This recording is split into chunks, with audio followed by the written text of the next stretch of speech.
Hi guys, today I'm here to share all of the makeup I used up in 2024. I've been storing it in this box.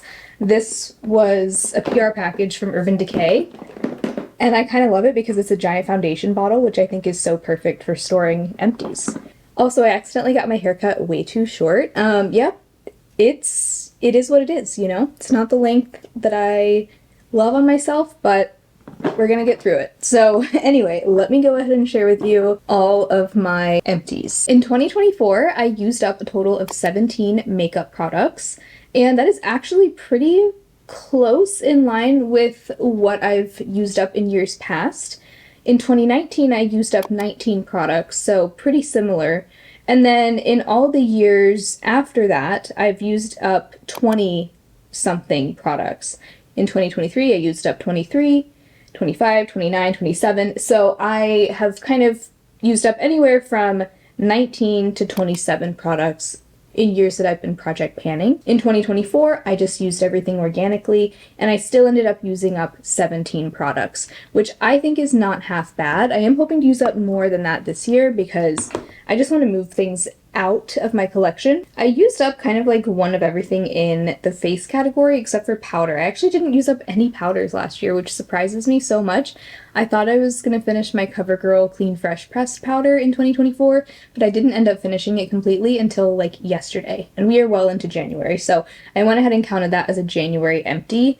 But starting with primer, I used up one. It's the e.l.f. Poreless Putty Primer, and this was actually just a mini, so wasn't too hard to use up, but I was really glad to move out a primer. I'm trying to use up any and all primers except for the ones with sunscreen. Those I'm happy to have in my collection, but other than that, I want to move out all my other primers this year, hopefully by panning them. So this was a good start on that. I used up one foundation or complexion product as well, the Ilia Super Serum Skin Tint SPF 40. I have the shade ST3 Balos, and this was actually the second bottle of this that I've used up. I would love to eventually repurchase this. This is the really nice skin tint. It has good light to medium, like buildable coverage, and a really beautiful dewy finish, very kind of plumping, and just feels like a skincare product. I love that it has SPF in it as well. The next one I want to try similar to this is the one from Ciel, but I would definitely go back to this one too, especially if it was on a good sale. I didn't use up any concealers in 2024, but I did use up my Sigma Color Correcting Duo in the shade Light to Medium. This was actually one of my favorite color correctors I've ever tried. I would tend to just use a mix of the two shades. I love the tone of this corrector. It's so natural looking. I feel like some color correctors can be almost like unnaturally peachy, but this was very close to kind of my natural skin tone and my undertones, so I would just either put it under my concealer or on top of it to just brighten and color correct a little bit. I liked that it wasn't overly dewy. All that being said, I wouldn't purchase this one with my own money. Since trying this, I have discovered the NYX Pro Fix Stick, and I like it 10 times better because it is actually matte, and that is what I look for in an under eye corrector. So this is kind of a dethroned favorite, but still nice to see it empty this year. I did use up one setting spray. It's a travel size of the Urban Decay All Nighter setting spray. This is such a great setting spray. I certainly would repurchase this if it was on a good sale, but then again, I also think there are equally good setting sprays for a lower price point, so that's that. But a really great setting spray. It definitely does keep your makeup in place longer. So those are all the face products I used up in 2024. Most of my other empties were lip and eye products, so let's go ahead and get into those. I did use up / retire my Ardell Brow Glue Instant Lamination Lift. They actually already sent me another one of these. I'm so happy to have it because I can include it in my brow glue showdown. But this was like the first brow glue I tried that truly laminates the brows, kind of introduced me to that world of brow products. And now I'm on the hunt for the best one. I do like this one, but it is very finicky and you have to use it in a very certain way. So you have to apply it before you go in with your base products. Otherwise, it'll mix with your foundation and kind of get white and crusty. So what I like to do is take a little microfiber cloth that I keep at my desk, and just sort of wipe my brow before I go in with this. And this is before I do any of my other face makeup. And then I press it into place with a flat, like spatula type product. And it really does give the most perfect laminated brow effect, but it can run the risk of looking a little bit white and flaky if you're not careful. So high maintenance, but I love it at the same time. And speaking of brows, I did also finish up the NYX Lift and Snatch Brow Tint Pen in Blonde. I did repurchase, but I ended up repurchasing in the shade Taupe because that one is a little bit more cool toned. I don't love super red leaning products in my brows. Love this brow pen. It's very natural looking. It gives a super fine hair-like stroke. The only complaint I have with these is that they do leak after a while. It's happened to me with both of the ones that I've had. This one, I don't know how long it took before it started leaking, but the one I have now, it took 7 months since the time that I opened it. There's plenty of product left. That's the really annoying thing, is that there's plenty of product left to use, but you just have to be really careful and wipe it off every time. Otherwise it'll drip onto your clothes, onto your vanity. Like, it can be really messy, so you have to be really careful with it. So I don't know, I'm maybe on the hunt for a new brow pen once I use up the taupe shade that I have, but if that doesn't bother you, I do think this is overall a really good brow pen. I used up quite a few mascaras, and by use up, I mean used until the 6-month mark and then retired. Or in this one's case, the 3-month mark, because that was its shelf life. So I used up / retired 6 mascaras this year. I feel like that's, you know, kind of about how many I go through every year. Let's see, the ones I would actually consider getting again are these 3. So this one, it feels like so long ago that I used it up. The Makeup Revolution 5D Lash Pow Volumizing Mascara. This one has interesting packaging. You press it down to open it, and then you also press it down to close it, so you don't twist it at all. So it has a very kind of chubby but wire brush, I learned is what this style of brush is called. I really liked this one. Even though it isn't a tubing mascara, I didn't have any smudging or flaking with it. And it did make my lashes look really nice and dramatic, definitely volumizing. So I would totally get this again, and it's a drugstore price. I also really enjoyed this one, and it kind of introduced me to the world of tubing mascaras, and now I will never go back. So I have this product to thank. This is the Lethal Cosmetics Charged Mascara, I think is what it's called, in the shade Coil. It's a brown. I loved this mascara. This has a molded brush, which is what I learned this style of brush is called, the kind that's sort of like a plastic, more spiky bristle or silicone. But I love this style of brush for really getting in between each lash. I thought this one was great for lengthening as well as separating. Definitely a more natural looking mascara. This is not going to give you a false lash effect. It's more of like a fluttery, ethereal sort of lash look, which I am all for these days. I used to be so team dramatic mascara, like the more dramatic, the more false lash looking, the better. But sometimes I love just like a soft, natural look, and that's exactly what this gave me. It also didn't smudge or flake at all, and it removed really easily. Really enjoyed this. I would definitely get it again. And this one comes in a lot of fun colors as well, like a blue, green, red, I think a purple. A rare high-end mascara that I really felt like was worth a high-end price was the Ilia Limitless Lash Mascara. Even though this one says it has a shelf life of 6 months, I think I only got 4 months out of this before it started to smell funky.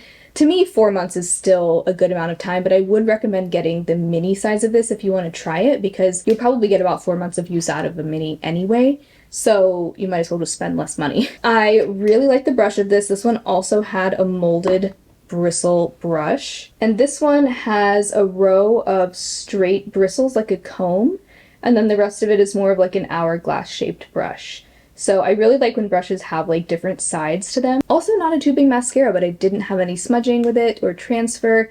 It also just looked beautiful on the lashes. Very lengthening. I think it really does live up to the name. Overall, it was a real joy to use. So I would get this again as a mini or a full size if it were like really on sale. Then the other 3 mascaras I wouldn't repurchase. This is one of the only mascaras I've ever seen that actually has a shelf life of 3 months instead of 6. It's actually not on there anymore, but it was on like the outer wrapping that it came in.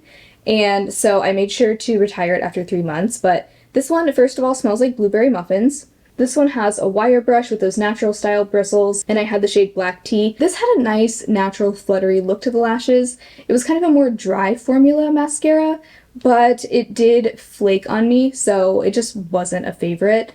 This one was a bummer. The Ulta Beauty New Heights Lifting Mascara.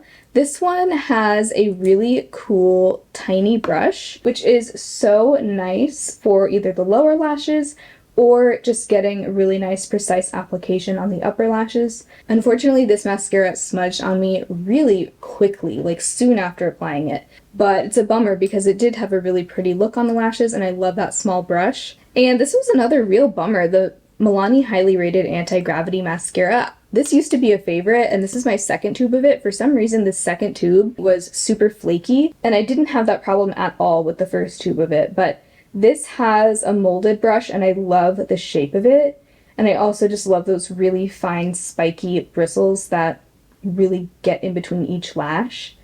Really beautiful mascara, definitely more on the dramatic side, but it would just give really nice volume and length. I know they make a waterproof version that I'm tempted to try. If I can find a good makeup remover for waterproof mascara, then maybe I would be willing to try it because it's a beautiful mascara otherwise. And then I also used up / retired the Anabelle Eye Ink 2 Liquid Eyeliner Duo in brown. A lot of the label is just like rubbed off and it looks old. I have used this for so long. It is still going, like it is not dried out, but I just think I've been using it for too long to keep using it on my eyes, and so I decided to retire it similarly to the way I do mascaras. I count them as empties just because I know I've gotten a ton of use out of it and it's probably no longer safe to use, but I think it still counts as a used up product. This is another thing I think was discontinued, and you can only get this in Canada, this brand. It's a dual-ended felt tip eyeliner, so it has a really long tip and then a shorter one. I found it really nice and easy to apply with both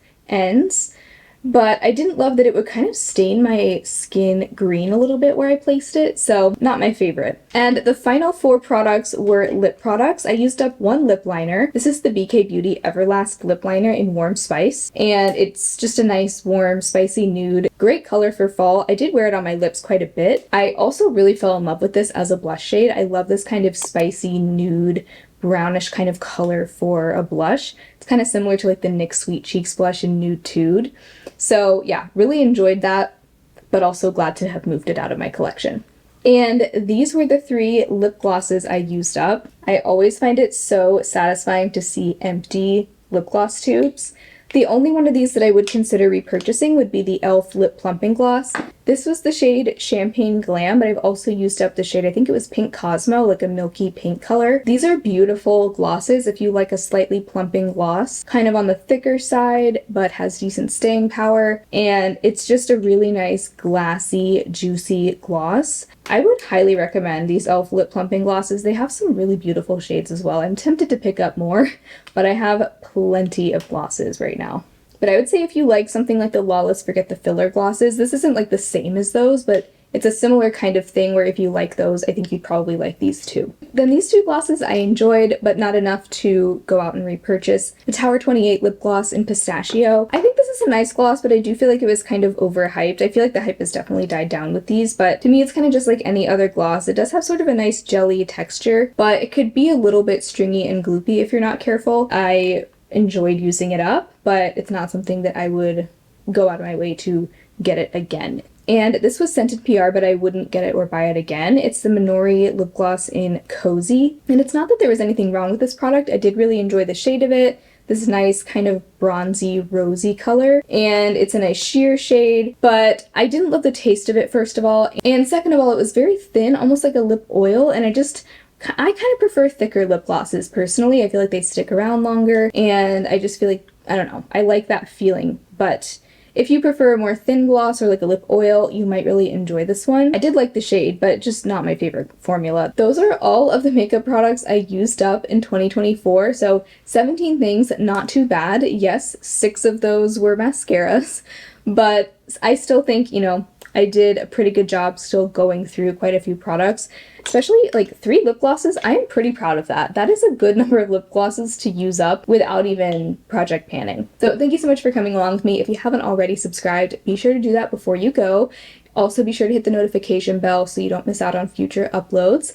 And if you want extra content from me, I do have a Patreon and channel membership where I share vlogs and behind the scenes content.